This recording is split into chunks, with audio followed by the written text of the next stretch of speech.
Someone else wrote, it was as if my mind was a glass of water and I was on a sailboat. I was trying to keep the glass from spilling, focusing with all my ability, trying to balance.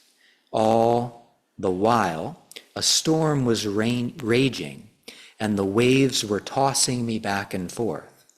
I was fighting with the nature way of things, thinking that my true nature would be found in thought, thinking that if I let go of my mind, I would die.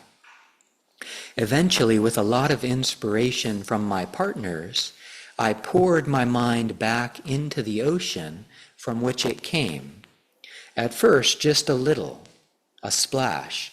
I felt lighter, less anxious, so I poured a little more. Then there was joy, even peace, so I dumped the rest overboard, stripped myself naked, and dove headfirst over the bow. Over the bow. The bow? Bow. Thank you, Karen. To my surprise, I became the ocean. I did not disappear, but expanded to the limits of my imagination and beyond. There was a sense that where I come from is all around me, infinite and eternal. One other person wrote, I can't think of wanting anything else. I've been looking for this. So it was a good retreat, and different people had different things come up.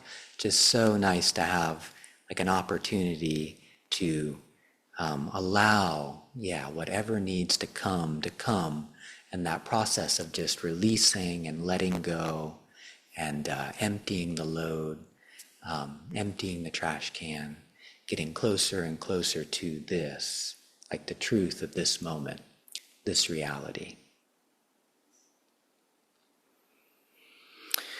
So, like, we're in the fall now, and I'm sure you've been out and about in different ways.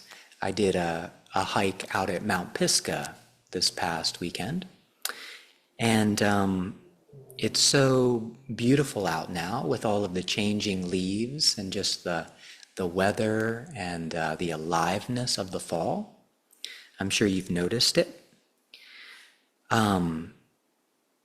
And it's also easy to miss it. Like, it's easy to not truly be here with this and with what's going on. Like, I can miss the changing leaves. I can miss like the experience of that mountain from time to time. Like, it's easy to be thinking about something else when we're in life or at that mountain or on that hike. It's easy to be thinking about like what we're going to make for dinner when we get back home. It's easy to, even though I'm at the mountain, to really be worrying about something that happened a week ago, something that I'm worrying about. It's easy to, even though I'm in the experience of the mountain, to be having memories come up from years and years ago, or from when I was a kid, when I was a child, and just like replaying those over and over again.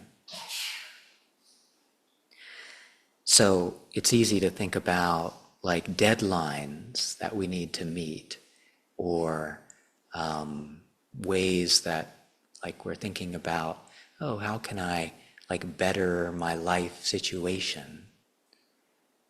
Or whatever it might be. It's so easy, even though like we're in the middle of the fall right now, and in the middle of the changing leaves, in the middle of our life experience in different ways. It's easy to like not be in the present moment, even though that's where it's all happening. And like our practice really helps us It reminds us to just keep coming back to this present moment. And the more we can do that, the more we can just be right here, right now. We can feel ourselves, we can be with our breathing, maybe down in the belly. The more when we're out on a hike, we can really be there with our steps and really be there with our senses and really just let those thoughts and those memories come and go. The more we really feel like a deep sense of connection to life. We get closer and closer to true reality when we're allowing ourselves to just immerse in it the best we can. And our practice really helps us to do that. It's like it becomes the way we engage with life. Like when we're meditating, we're being with whatever our practice is. Maybe I'm counting the breath down in the belly. Maybe I'm being with the question, the koan, what is my true nature?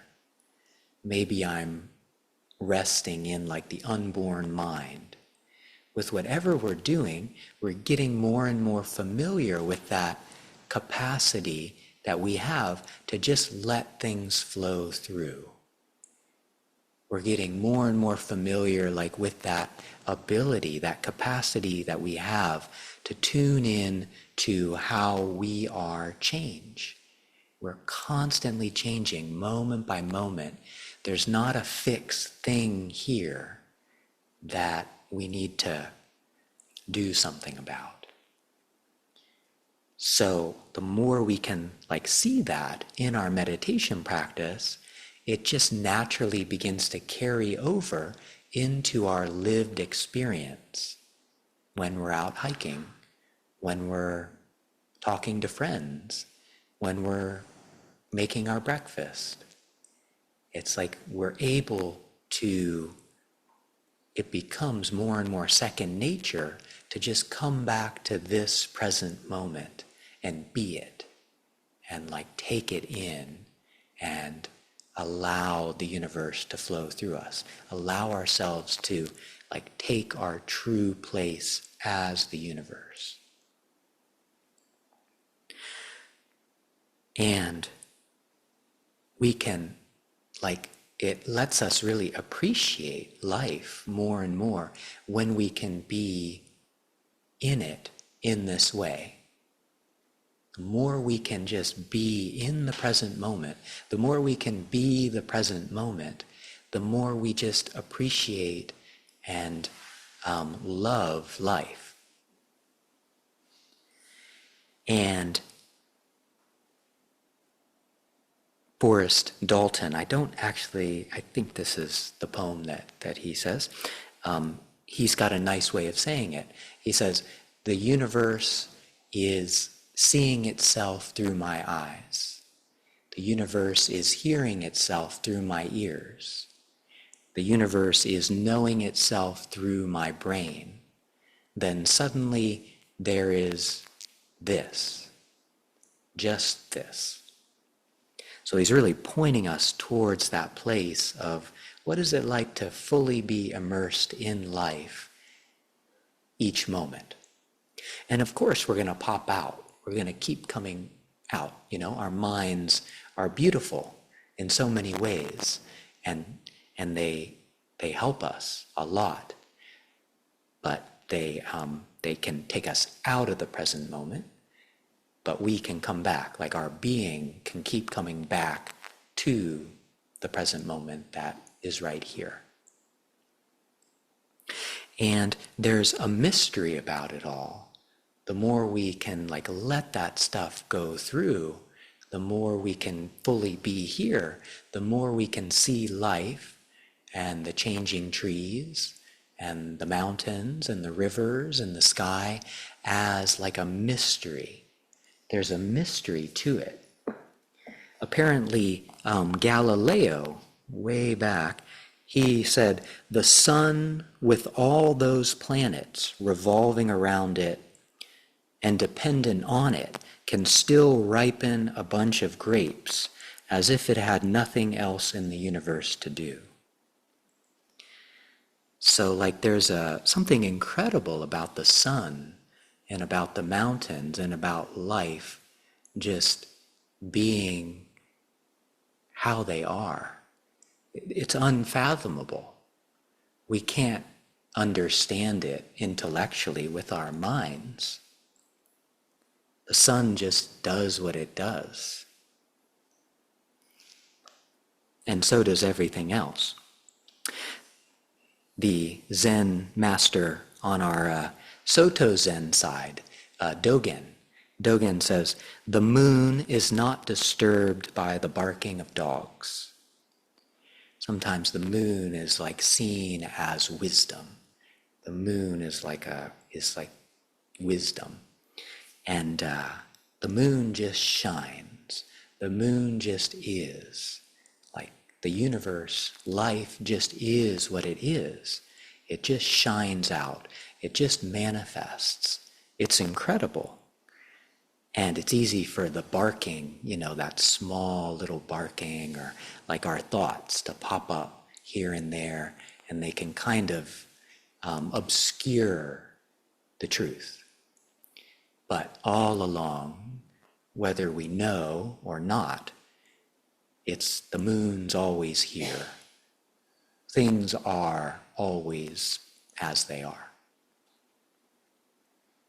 And our practice, our presence, really helps us to really know that and to be familiar with that and to keep coming back to that reality, to that truth. It's like coming home. We get used to coming back to our true home and like bedding into it and knowing it and living from it. And when we can live from our true home, we can genuinely be of use in the world. We can truly help others. We can truly be who we're meant to be. The Buddha, there's an interesting koan about this. He holds up a flower. Maybe you've come across this one. So the Buddha holds up a flower. Long ago, when the Buddha was at Vulture Peak to give a talk, he held up a flower before the assembly. At this, all remained silent. The Venerable Kasho alone broke into a smile. The Buddha said, I have the all-pervading true Dharma, incomparable nirvana, exquisite teaching of formless form. It does not rely on letters and is transmitted outside of the texts. I now hand it to Mahakasho. So it's interesting to just kind of imagine that scene. So he's giving this talk on this mountain with like lots and lots of beings listening. And his talk, he's not talking at all. He's holding up a flower. And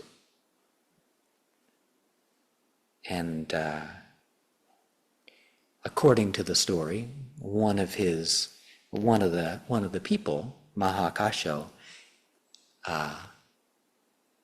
who winds up being his successor in the Zen take on things, smiles. So it's interesting to think about what's going on there. Like what is this recognition that's happening through that story, that interaction. So like how many times do we miss the truth of that flower? And how is it when we truly know that flower, we truly take it in, and we have like a deep experience of that flower? there's a real spectrum there, depending on like where we're at in that moment, how connected we are, how present we are, how in touch with reality we are.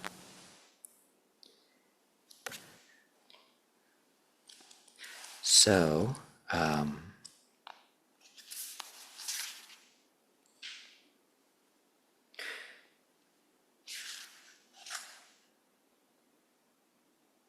in the commentary, the person says, from very early times it has been said it's like pouring water from one vessel into another exactly like it. So maybe there's like a transmission going on there. It's like the Buddha and Mahakasho, they're like on the same wavelength. Their view or their perspective seems to be in alignment there. This person goes on to say, I am a flower. The whole universe is a flower. If a thought of consciousness moves, it's gone altogether. Gute stuck up one finger. This is another story. Joshu cried out, "Mu! Are these the same, or are they different?" Those who know will immediately know it. Those who can see will at once see it. As I see it with my mind of no mind, it is I myself, this flower held up. So, yeah, it's interesting.